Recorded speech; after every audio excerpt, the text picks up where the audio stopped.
New Year's was just a couple days ago. It was great. 2019 got left in the dust. And so I thought to celebrate, the new year, we take the company that shot themselves in the foot the most from 2019 and just totally bag on them. I mean, like, really lay into them in the hopes that they will hear this and learn. Probably not. Either way, it's kind of funny. Let's go. 2019 was a bad year.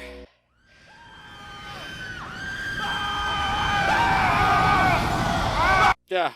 Oh, sorry. I kind of blanked out there for a second. Just run it. Just go.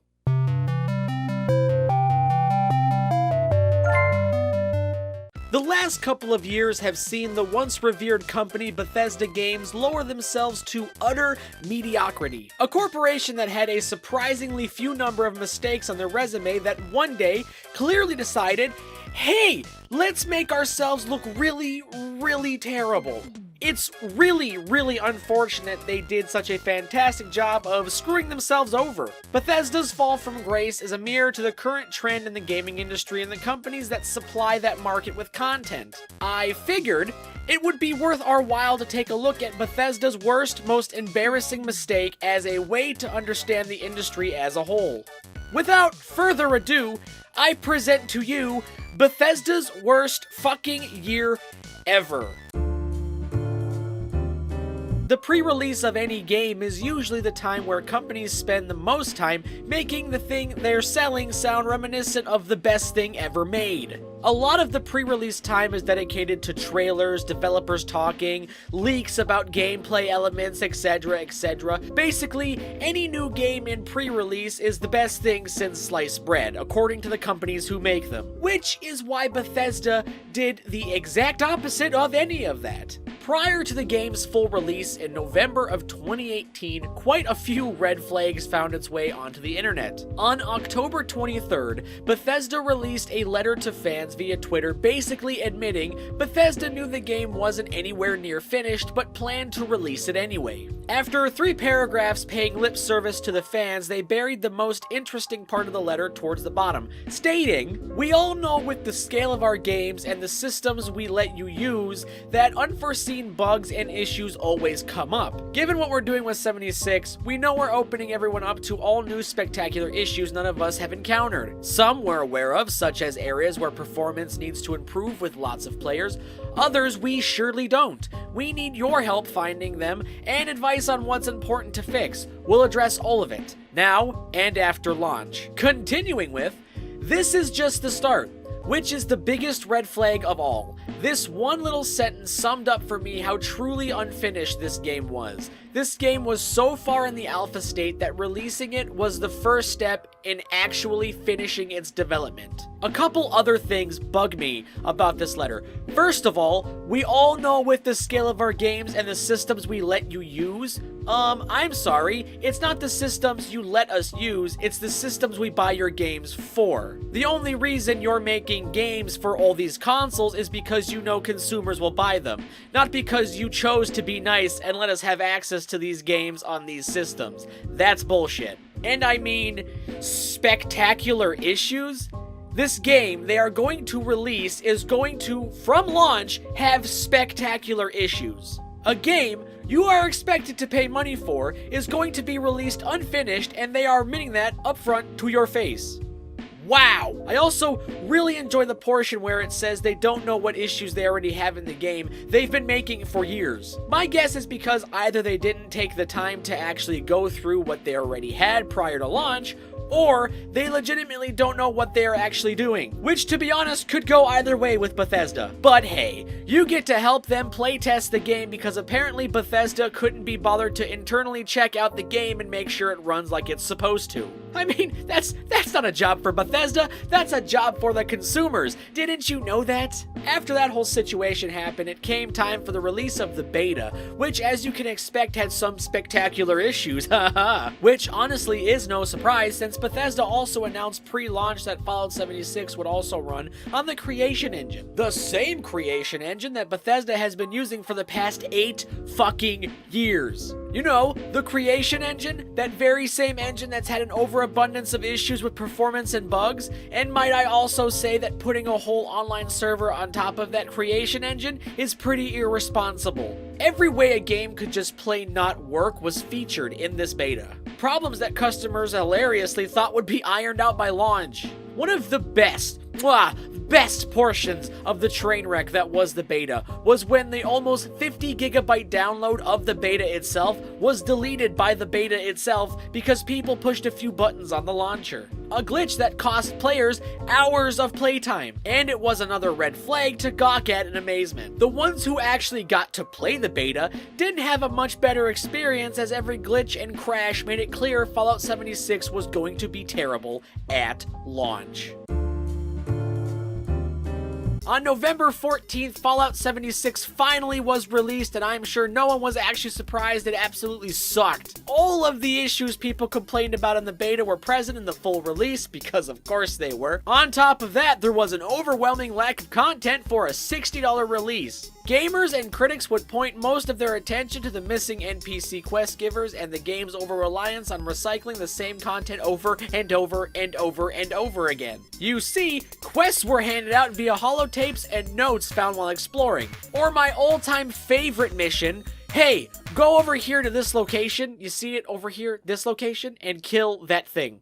Do that. But where most studios can make this type of fetch quest interesting, Fallout 76, for lack of a better word, was boring as shit, with one reviewer saying, it's also hard to produce any kind of story without characters and towns to care about. It was about the most depressing, unimpressive Fallout game ever released. There was a whole host of added annoyance when Bethesda tacked on a completely unnecessary survival mechanic where you would need to watch your hunger and thirst meters because everyone enjoys doing that shit, which most players learned early on were the only real mechanic that moved the game forward. You weren't actually expected to want to explore. Bethesda seemingly knew the game was so dry that players would need to be forced to move and explore things. Some other added changes that infuriated fans was the utter destruction of the VAT system, a mechanic that only really works well in a single player title, and perhaps, just maybe, you shouldn't have added it to this one because it's online multiplayer and the VAT system doesn't freaking work.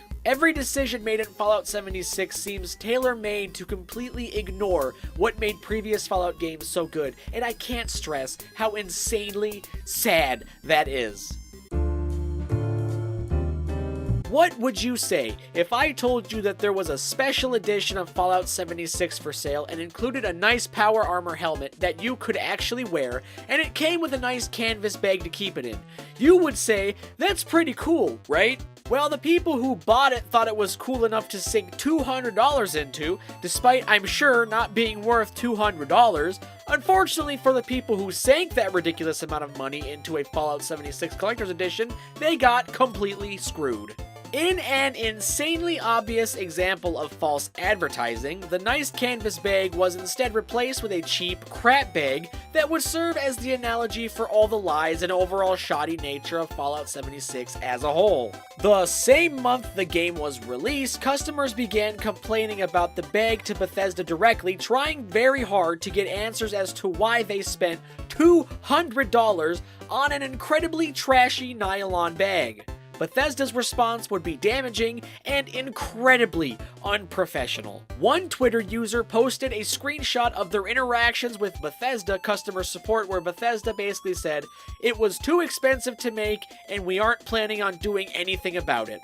Customer service literally told a customer to get fucked after they shelled out $200. Another customer service inquiry, though, would completely change the reasoning, going from it was too expensive to manufacture to saying that the switcheroo was due to lack of materials, which is an obvious lie because there's no conceivable way cotton canvas is in short supply ever. It's so easy to make. Especially since there were limited amounts of the Power Armor Edition being sold, and the only customers who had the ability to purchase this edition were from the United States. There's no way they could not find enough canvas to make these bags. It's so clearly a lie. And I really, really like how they added this extra fuck you at the end right here, right there. Do you see it? That's a big fuck you. Because not only did they know they weren't going to sell it when they were advertising it, but they also knew that the advertisements were false. They just straight up didn't inform anyone who bought it. And to make matters worse, they didn't even bother to stop using the promotional image featuring the canvas bag when they got caught, in case you weren't convinced they were a bunch of lying assholes. And because this situation needs another slap in the face, you have to also realize that while all this false advertising business was going on, Bethesda was late on delivering the Power Armor editions of the actual game. They couldn't even get the actual game out to customers who paid for it in time. But don't worry, Bethesda was quick to make up for the con game and the outright lies with a sorry gift for the people they pissed off. They handed out 500 atoms! Woo! Of course, anyone who plays Fallout 76, though, should know 500 atoms is only $5. $5 as a sorry for spending $200 on an edition with false advertising. Bethesda gave out $5 for lying about a $200 Power Armor edition of their glitchy, boring, barely functioning dumpster fire of a game. And here's some really funny info for you. The mailman costume in Fallout 76, which features an in-game canvas bag, costs 700 goddamn atoms. But hey, with 500 atoms, you could get yourself a pretty nifty, wave emote. Yay! One of the more bizarre controversies that surrounds Fallout 76 is the mod team's use of bans on players. Not so much that they ban people who deserve it, like homophobes who want to ruin an online game for people, but more like banning players who haven't really done anything wrong. There is a player who was banned from Fallout 76 after they played the game for an astonishing 900 hours. Now, if you're like me, you weren't mostly shocked about the fact someone got banned for completely asinine reasons, but instead are shocked completely because someone actually put 900 hours into a bore fest like Fallout 76. The player's name was Glorf12, and he was banned because, according to him, Bethesda was astonished someone would actually take the time to play their steaming pile of a game for 900 hours. Bethesda claimed there was no way they could have amassed so many items, which is kind of insane when you, again, factor in the 900 hours of playtime. After contacting customer support, Bethesda claimed it would look into it and fix it in the next patch. This was, however, a lot of patches ago, and Glorf12 is still not able to play the game. Going to show that even if you play the game legitimately, eventually Bethesda will just find some reason to kick you off because they literally can't believe anyone would put any sort of effort into playing Fallout 76. Basically admitting that they know 76 is terrible. After that, Bethesda Studios also very candidly said that they would never ban players who took the time to improve the game with reporting glitches or exploits. But then all of a sudden decided, nah, fuck that, and they banned players for doing just that. Map76 is a website dedicated to the mapping of 76's locations and items. The creator of Map76 was one of these players. He was banned for exploiting the game, which gives me a headache because how exactly do you report an exploit if you don't know it's an exploit? You have to actually test out said exploits to even prove they exist.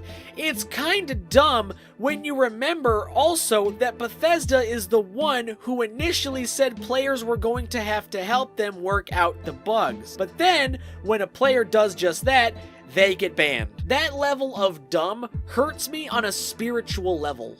Initially, Map76 guy accepted a 72-hour ban for doing literally nothing wrong, only to find out a little bit later that his account was entirely permabanned. All because he was doing his part for the community and extensively testing and reporting bugs and exploits. The person who banned him permanently replied saying, "Your intention doesn't matter in the slightest of why you did what you did. You are an exploiter. So, fuck you if you help, and also enjoy this shitty broken dumpster fire of a game Bethesda couldn't make itself if you don't, so that's great." irony is truly dead, and we killed it. Without earning such a request from its audience, Bethesda will now be marketing a subscription-based add-on to 76. They would like to tantalize the current player base into handing over more money instead of fixing the base game to justify the already $60 price tag it's sold for. A year-long subscription will cost you $99.99. Oh yes, well, that's ridiculous. As if it wasn't insane enough already to ask a dwindling player base to continuously fund an unfinished, glitchy product via cosmetic microtransactions, and with the discovery of lunchboxes and the patch updates, I'm sure in the future we can all probably purchase loot boxes very soon. Bethesda will of course take what few players they've managed to hold on to and request even more money from them.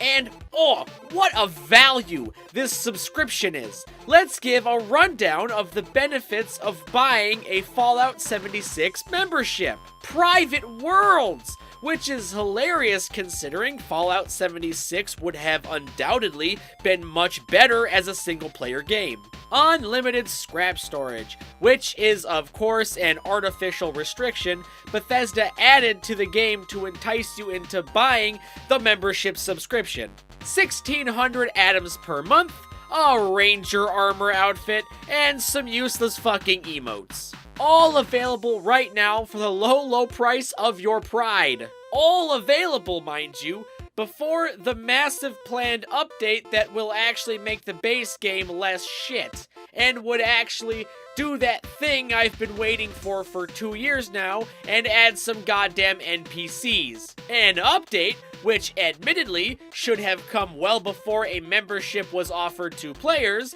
an update that is now pushed back to next year because, Jesus Christ, a membership was obviously more important. By the way, before you flame me in the comments, no, I'm not telling you how to spend your money. It's yours, you earned it, you spend it how you want. Just know, I think a little less of you for spending it on this and not something like, I don't know, The Outer Worlds, which, as I stated previously, is really great compared to Fallout 76. It's just such a stupid move on Bethesda's part.